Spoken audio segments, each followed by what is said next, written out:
aperçoit Caïs Forbrac qui va démarrer cette rencontre. L'ancien Briançonnais, jeune joueur de seulement 18 ans. Allez, c'est parti pour cette rencontre de Synerglace Ligue Magnus entre l'Ormadi et les Aigles de Nice.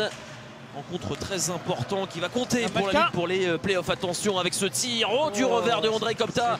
Il va passer juste au-dessus du but. Le petit revers, la première lucarne. Ils peuvent faire basculer cette partie et la belle déviation qui vient passer juste au-dessus. J'ai pas vu si Robson était parvenu à toucher ce palais ou non.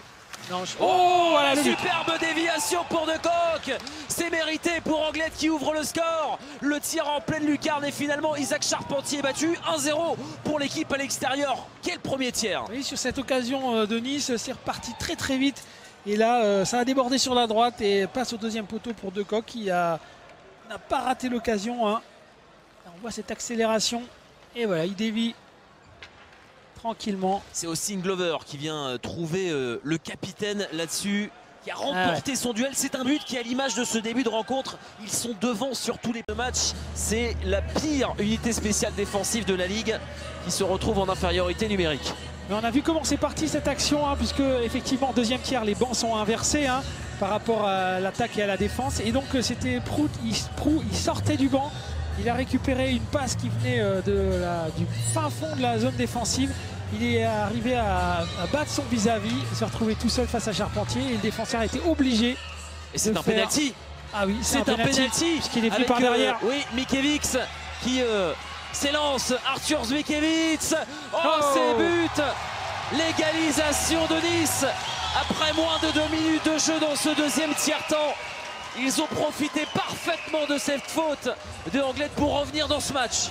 Oui, comme il était venu derrière le défenseur, c'était effectivement un pénalty. Mikiewicz, il a vraiment bien tiré ce pénalty, il a super bien temporisé et arrivé dans le moment de vérité là. Donc il observe, il arrive de la droite, il se replace, feinte à gauche. Et c'est allé très vite et tout en contrôle. Il a complètement déplacé le gardien d'Anglette et a égalisé le palais et en tout cas il a mis une charge. Et c'est le premier powerplay pour Anglette dans ce match. Un powerplay qui a de grandes difficultés donc et qui tourne à 15%. Seulement 3 équipes ont un pourcentage plus faible que l'Ormadi. Et de l'autre côté, c'est très solide. Peu importe s'il tourne à 15%. Glover a été trouvé seul dans l'enclave et l'Ormadi qui profite idéalement de cette supériorité numérique pour reprendre l'avantage dans cette rencontre. 2-1. Oui, on a bien fait tourner le palais hein, du côté d'Anglette. On fait tourner en haut, en bas. Et là, il y avait Glover qui était dans le slot en position haute. Il a été oublié. Un joueur en bas, un joueur en haut. Hein. On l'a trouvé et il a eu le temps de contrôler le palais et de le glisser dans la lucarne droite de Charpentier. En tout cas, s'ils n'ont pas de succès depuis le début. Ah, ils ont les protections maintenant, les arbitres. Oui. Oh, bien heureusement. Mais qu'est-ce qui s'est passé? C'est incroyable! Dammalka! Incroyable but! Signé Dammalka! Il a tiré de l'autre bout de la patinoire! Encore lui, c'est pas possible! Mais c'est pas possible! Mais qu'est-ce qu'on vient de voir, Pierre? Non mais en plus, il a balancé un shoot comme il sait le faire. Hein. Je me demande s'il n'y a pas eu un rebond. Non mais oui, il faut qu'on revoie ça. Parce que le palais était... Il n'a pas vu partir en tout cas. Je me demande s'il n'y a pas un rebond juste devant. Ah et oui, lui qui avait été si impeccable, Isaac Charpentier, il vient prendre un but de l'autre bout de la planète, signé Olivier Dammalka qui nous signe sa spéciale pour cette partie. Ils ont 2 buts d'avance. Attention à ce palais perdu. Attention, oui, la réduction de l'écart. Rien n'est fait encore dans cette partie. Julius Valtonen permet à son équipe de revenir à un petit but, tandis qu'il reste 9 minutes et 28 secondes. Oui, sur un rim, un palais qui avait été mis le long de la bande. C'était Robson qui avait été l'arrêté de la mitaine derrière la cage. Il l'a donné à son défenseur. Son défenseur, malheureusement pour Anglette, a perdu le palais et ça a tout de suite été récupéré. Palais dans l'enclave, Robson ne peut rien faire. Ouais, palais... mi-hauteur entre les jambes et Nice qui revient sur une erreur. 6 secondes. 5 secondes, c'est fini, encore fini. à faire. Attention, Casarine qui va peut-être sceller le succès, le tir. Oh, le culot de lancer en pleine lucarne de la ligne bleue. Ils vont s'imposer, les Anglois à l'extérieur sur la patinoire de Nice.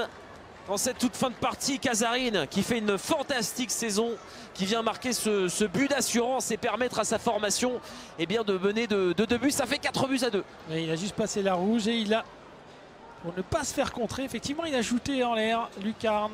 Il a fait sauter la pipette et... on va dire que c'est un match à oublier hein, pour les Aigles de Nice. Oui, et en tout cas, c'est vrai qu'ils étaient dans le match jusqu'au bout, mais par rapport à la prestation qu'ils ont fournie, notamment en premier tiers, c'est clair que Anglette mérite cette victoire. Anglette a mieux joué du début jusqu'à la fin. Et c'est terminé, première victoire cette saison par plus d'un but d'écart pour Anglette qui va bien mieux. 3 victoires à leurs 4 derniers matchs.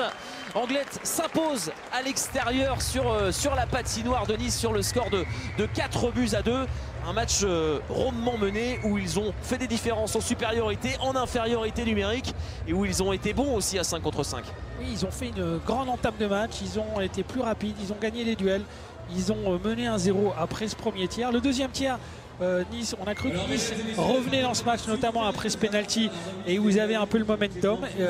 Mais Anglette a su dans ce match revenir parce que dans d'autres matchs, ils auraient peut-être craqué. En tout cas, là, ils ont réussi à obtenir une pénalité, à marquer ce 2-1. Et puis le troisième tiers a été beaucoup plus équilibré. Et ce qui est intéressant, en tout cas pour le coach d'Anglette, c'est que son équipe a tenu physiquement. Elle a été là jusqu'à la fin.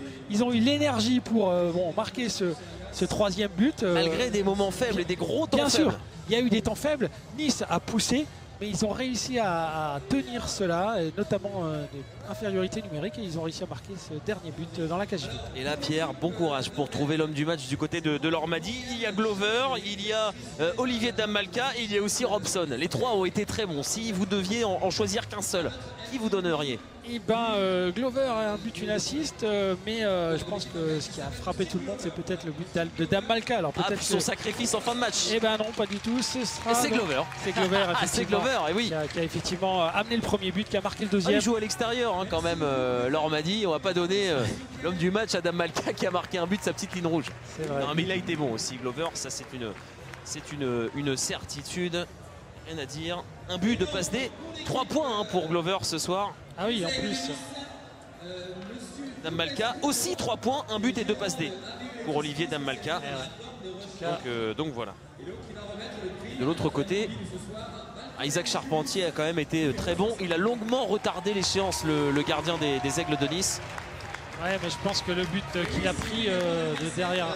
C'est Julius Valtonen qui est l'homme du match du côté des Aigles de Nice.